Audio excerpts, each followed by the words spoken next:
할렐루야. 7월 24일 금요일입니다. 오늘도 정시 매일 예배에 함께하는 유신가족 여러분 사랑하고 축복합니다. 오늘도 날마다 기쁨의 예배, 주님과 신나는 동행을 통해서 경건의 일가를 세우고 성령 충만하고 성도의 영화가 나타나고 경험하는 삶을 오늘도 멋지게 살게 되기를 주님의 이름으로 축원합니다. 우리 함께 신앙 고백하면서 예배를 시작합니다.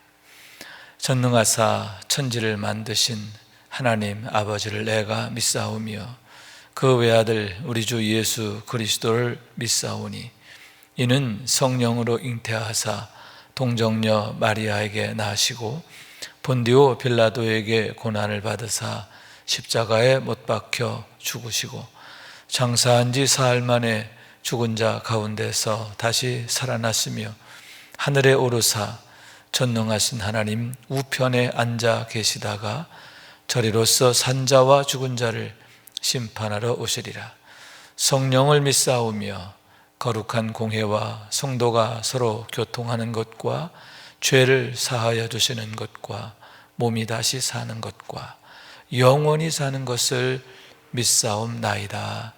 아멘. 우리 함께 찬송하겠습니다. 415장 십자가 그늘 아래 나 쉬기 원하네.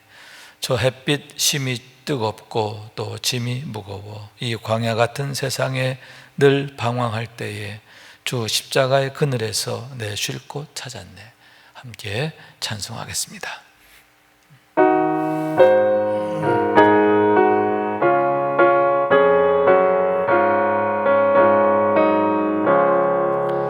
십자가 그늘 아래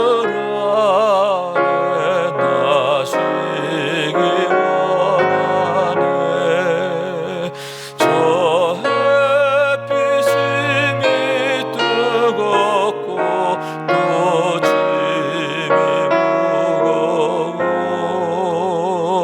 이 광야 같은 세상에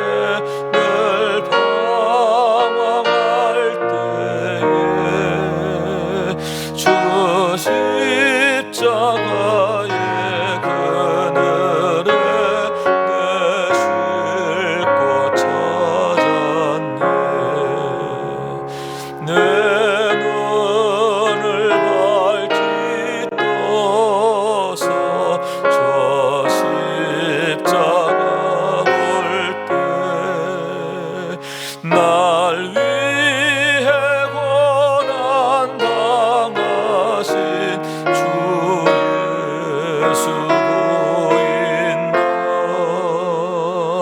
그 영상 볼 때 내 맘에 큰 찔림 받아서 그 사랑 감당 못하여 눈물만 흘리네. 십자가 그늘에서 나 길이 살겠네. 나 사모하는 광채는 주 얼굴뿐이라. 이 세상 나를 버려도 나 두려움없네. 내 한량 없는 영광은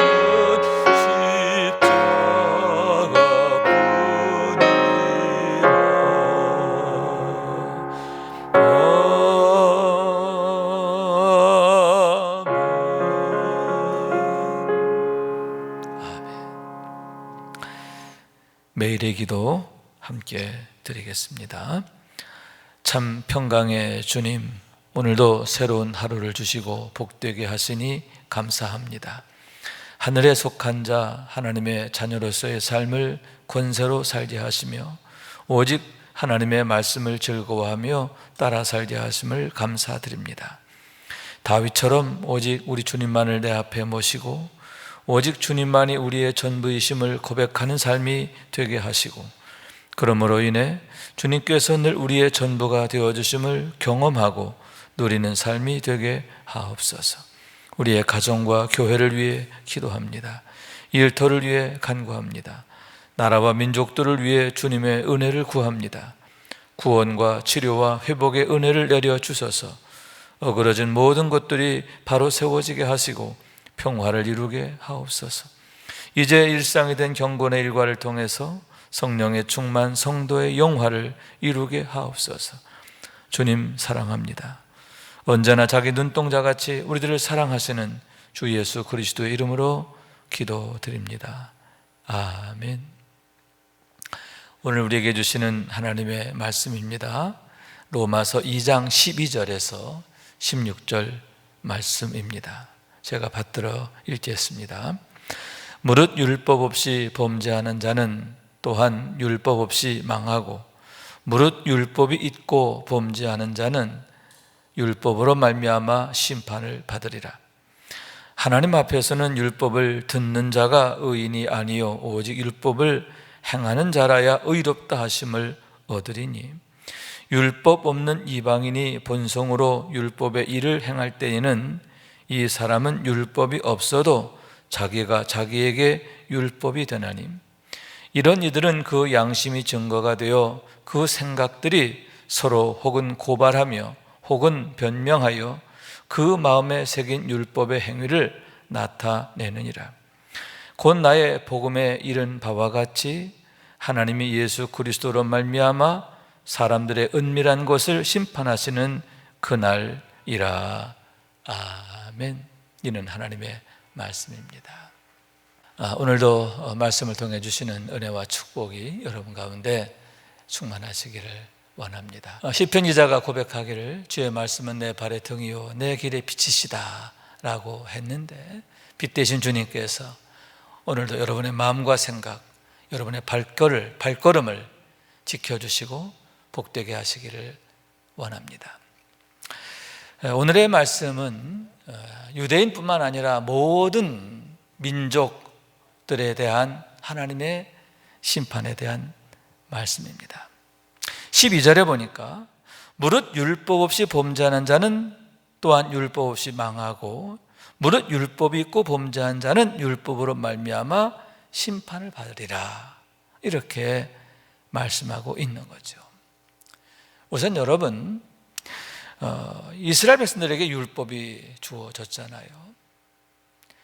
율법은 여러분 그들에게 은혜요 선물이요 축복인 줄로 믿습니다. 왜냐하면 그것을 통해서 하나님께서 목적하신 것은 구원이에요. 여러분 하나님께서 율법을 주신 목적이 그들을 망하게 하고 그들을 심판하기 위한 거 아니잖아요. 내가 거룩하니 너희도 거룩하라. 아멘. 하나님의 거룩하신 같이 광명하게도 이스라엘 백성들로 하여금 거룩하게 하시려고 하나님의 거룩한 성품에 참여하고 하나님의 거룩한 성품을 닮아가게 하시려고 그래서 거룩한 백성으로의 삶을 살게 하시기 위함이라는 거예요. 여러분 하나님께서 이스라엘 백성을 애굽에서 건져내시죠. 그런데 그들을 젖과 꿀이 흐르는 땅 가나안 땅으로 바로 보내지 않고 그 험한 광야 길을 지나서 시내산 앞으로 부르시는 걸 보게 됩니다. 목적이 무엇입니까? 그들과 언약을 맺기 위해서죠. 그죠? 너희는 내 백성이 되고 나는 너희 하나님이 되리라. 여러분 하나님께서 그들과 언약을 맺으시기 위해서 그들의 하나님이 되어주시기 위해서 그곳으로 인도하신 줄로 믿습니다. 여러분 가나안 땅은요 사실 그 다음이에요. 시내산이 없는 가나안 땅은 없는 거예요. 하나님과의 바른 관계가 세워질 때에 비로소 여러분 가나안 땅이 온전하게 되는데, 그곳이 젖과 꿀이 흐르는 땅이 되는 거죠. 여러분, 하나님의 나라는 무엇입니까? 가나안 땅은 하나님의 나라를 예표하는 것이다 라고 할 수 있는데, 하나님의 나라의 개념은 통치적 개념이란 말이에요. 지역적 개념이 아니에요. 통치적 개념인데, 그 말의 의미는 하나님이 다스리시는 것, 다시 말해서 하나님의 다스리심을 기뻐하는 곳, 그곳이 바로 하나님 나라라는 거죠. 그런 의미에서 시내산 사건은 너무너무 중요하죠. 시내산 사건이 없는, 시내산을 통하지 않는 하나님 나라는 없는 거예요. 하나님과 나와의 관계가 바로 세워지고, 아멘. 그래서 내가 하나님 백성이 되고 하나님이 나의 왕이심, 내가 하나님의 통치하심 안에 거는, 하나님의 통치라고 하는 건 지배하고 그런 의미보다는 어떻게 합니까? 선한 목자가 양들을 위해서 온갖 사랑의 수고를 다하는 것처럼 잔잔한 물가 푸른 초장으로 인도하시잖아요. 사망의 엄청난 골짜기를 지날 때는 지팡이와 막대기로 안위하시잖아요. 양들과 함께 눕잖아요. 여러분, 이게 선한 목자인데, 우리 하나님이 왕이시라는 것은 우리의 선한 목자가 되시는 거예요. 하나님의 사랑 안에 거하는 거죠. 능력 안에 거하는 거예요. 하나님의 안위하심 안에서 평안을 누리고 형통함을 누리고 또 복 있는 삶을 사는 거예요. 여러분, 이것이 바로 하나님 나라의 삶인데, 그와 같은 축복을 주시기 위해서 이스라엘 백성들을 애굽에서 불러내신 거라는 거예요. 그러면서 여러분, 그들에게 선물로 주신 게 율법이에요. 다시 말해서 하나님과 이스라엘 백성들의 사이에 언약을 맺으시고 그 언약의 증표로 주신 게 율법이라는 거죠. 그 율법을 통해서 이스라엘 백성들이 하나님의 뜻을 발견하게 하고 하나님의 목적을 알게 하고, 그러므로 그들로 하여금 거룩한 하나님의 백성으로서의 삶을 살게 하셨음을 보게 되는 거죠. 그런 의미에서 여러분, 율법은 선물 중에 선물이에요. 축복 중에 축복이에요. 그러므로 여러분, 주의 말씀 또 율법의 말씀을 우리가 아멘으로 받아야 되는데, 그걸 듣고 그냥 흘려버리는 게 아니에요. 여러분, 지식적인 것으로 끝나서는 안 돼요. 여러분, 그것이 내 삶에 적용이 되어지고, 아멘, 주의 말씀에 순종하고 주의 말씀을 따르고 하나님의 율법의 말씀을 나의 모든 가치와 판단과 행동의 기준점으로 삼고 살아가게 될 때, 여러분, 그것으로 인하여 우리가 하나님 앞에 감히 의롭다 하심을 얻게 된다고 하는 거예요. 그래서 13절에 뭐라고 그래요? 율법을 행하는 자라야 의롭다 하심을 얻으리니. 광명하게도 하나님 앞에서 의롭다 하심을 얻는다라고 하는 거예요. 여러분, 당시 유대인들이 율법을 아는 거 가지고 그렇게 자랑했어요. 그러면서 정작 그 율법대로 살지 않았잖아요. 그러한 그들의 이중적인 것, 어그러져 있는 것, 비뚤어져 있는 것, 그것을 사도 바울께서 책망하시면서 율법의 바른 의미를 일깨워주고 있는데, 여러분, 그 율법의 완성이 누굽니까? 예수 그리스도죠. 이스라엘 백성들에게 율법을 통해 그들이 의롭게 되어지게 하신 것, 예수 그리스도를 담보로 그렇게 하신 거예요. 장차 오실 메시아 예수 그리스도를 통해서 그와 같이 율법의 의가 이루어지게 하셨다라고 하는 거죠.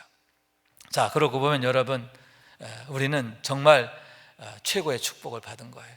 율법도 축복이지만 더 완전한 축복. 여러분, 예수 그리스도 그분은 율법의 완성이시기 때문인 줄로 믿습니다. 그렇기 때문에 우리들 역시 어떻게 해야 돼요? 예수를 아는 것에 그치지 않고 믿어야 되는 거예요. 아멘. 아멘. 예수 그리스도를 나의 주로 고백하고 주여 말씀하소서 종은 듣겠나이다.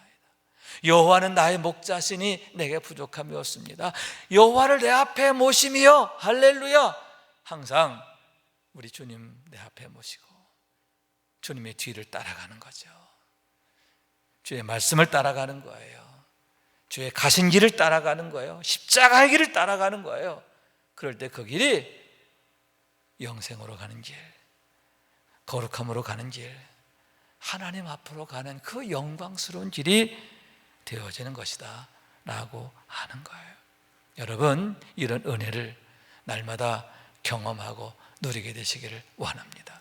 그런데 오늘 말씀 12절에 또 이런 말씀이 있어요. 무릇 율법 없이 범죄한 자는 또 율법 없이 망한다, 이렇게 말하고 있거든요. 이게 무슨 얘기냐 하면은, 나는 율법을 몰라. 그렇기 때문에 나는 죄가 있어도, 죄를 졌어도 나는 죄가 뭔지도 모르고 그 죄 때문에 판단받을 일이 없어 라고 변명할 수 없다라고 하는 거죠. 다시 말해서 율법을 모르는 자, 율법이 없는 자라 하더라도 자기 죄에 대하여 심판을 받는다라고 하는 거죠. 그러면 어떻게 심판을 받느냐? 우선 내 본성이 내게 율법이 돼요.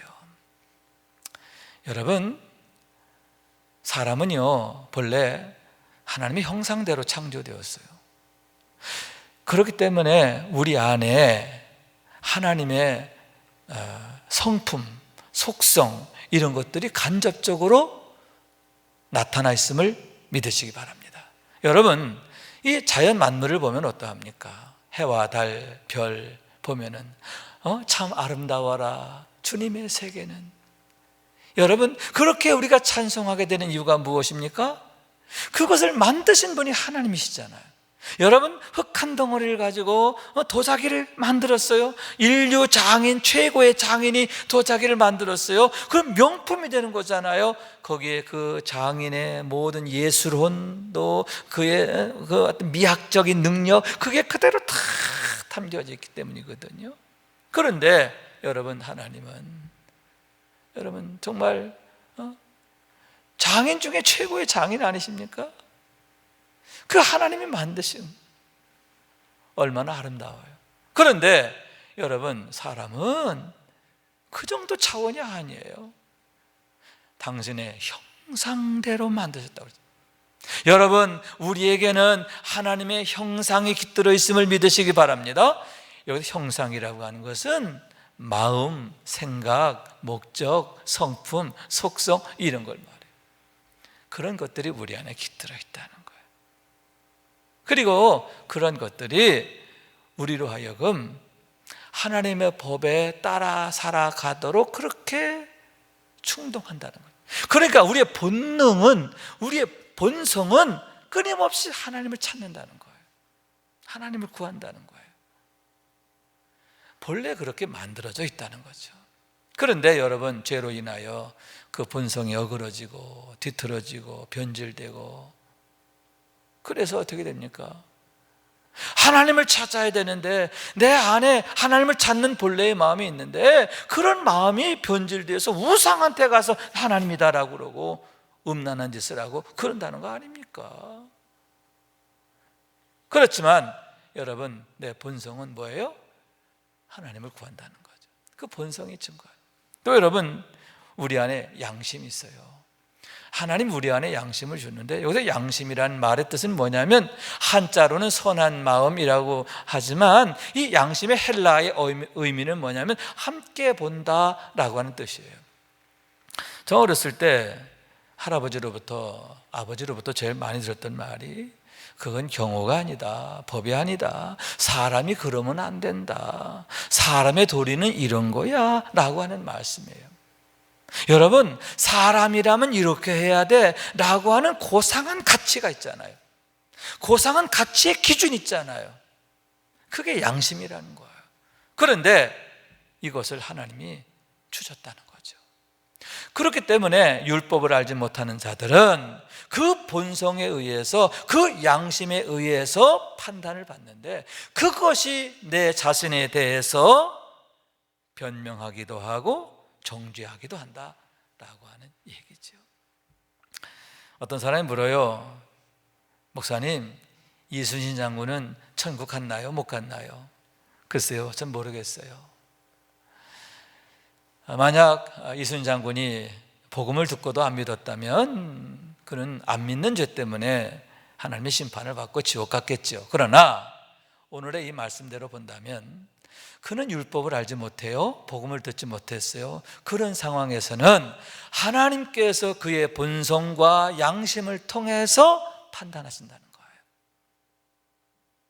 그러므로 하나님께서 긍휼히 여기셨을 수도 있고 또 하나님의 심판을 받을 수도 있고, 여러분, 그 분에 대한 구원은 우리가 판단할 게 아니에요. 전적으로 하나님의 영역이에요. 다만 우리는 뭐예요? 그렇죠, 허물과제로 죽었던 우리들, 그런 우리를 예수 그리스도를 통해서 구원해 주시고, 아멘, 자녀 삼으시고 날마다 이렇게 하나님의 은혜와 사랑과 축복 안에 살게 하신 것, 이것만 생각하고 감사하면 되는 거예요. 여러분, 그런 의미에서 우리에게 복음이 주어졌다고 하는 것 얼마나 큰 축복입니까? 여러분, 예수 그리스도 꽉 붙잡게 되기를 원해요. 예수 그리스도를 더욱 정말 마음을 다하여 찾고 구하시기를 바랍니다. 주여 말씀하소서, 정은 듣겠나이다. 주의 말씀을 즐거워하고, 그래서 잔잔한 물가 푸른 초장으로 인도함을 받으며 여호와의 선하심과 인자하심이 반드시 나를 따르리니. 할렐루야. 여러분, 이런 축복의 삶의 주인공이 되는 우리 모두가 될 수 있기를 주님 이름으로 축원합니다. 기도하겠습니다. 자비하신 하나님, 이스라엘 백성들에게 율법을 통해서 축복하셨는데 저희들에게는 복음을 통해서 참 기쁘고 기쁜 소식, 예수 그리스도를 통해서 구원해 주시고 자녀 삼으시고 또 성령 안에서 살게 하신 줄로 믿습니다. 너무너무 감사합니다. 예수 그리스도 더욱 뜨겁게 사랑하고 또 주님의 은혜 안에서 더욱 아름답고 복된 삶을 살아갈 수 있도록 도와주옵소서. 마음을 다하여 늘 뜻을 다하여 우리 하나님 사랑하고 또 하나님께서 우리에게 주신 그런 명령이 있습니다. 사명이 있습니다. 그 사명 감당하게 하여 주옵소서. 내가 너희를 사랑한 것처럼 너희도 서로 사랑하라. 서로 사랑의 사명이 있습니다. 또한 주님, 땅끝까지 이르러 내 증인 되라. 복음 전해야 할 사명이 있습니다. 그래서 모든 사람이 구원받기를 원하시는 하나님의 뜻, 하나님의 그 간절한 소원 이루어 드리게 되기를 원합니다. 그래서 늘 주님을 기쁘시게 하는데 늘 앞장서는 저희들의 삶이 되게 하시고 우리의 삶이 더욱 보람되고 영광되게 하옵소서. 이제는 우리의 구세주가 되시며 대속자가 되시는 예수 그리스도의 구속의 은혜와 아버지 하나님의 사랑과 성령님의 교통하시는 은총이 오늘도 우리 주님 더욱 뜨겁게 사랑하고 주의 말씀 따라서 능력 안에 살기 원하는 주의 모든 권속들 위에 영원토록 함께 하시기를 간절히 축원하옵나이다. 아멘. 사랑하고 축복합니다. 아멘.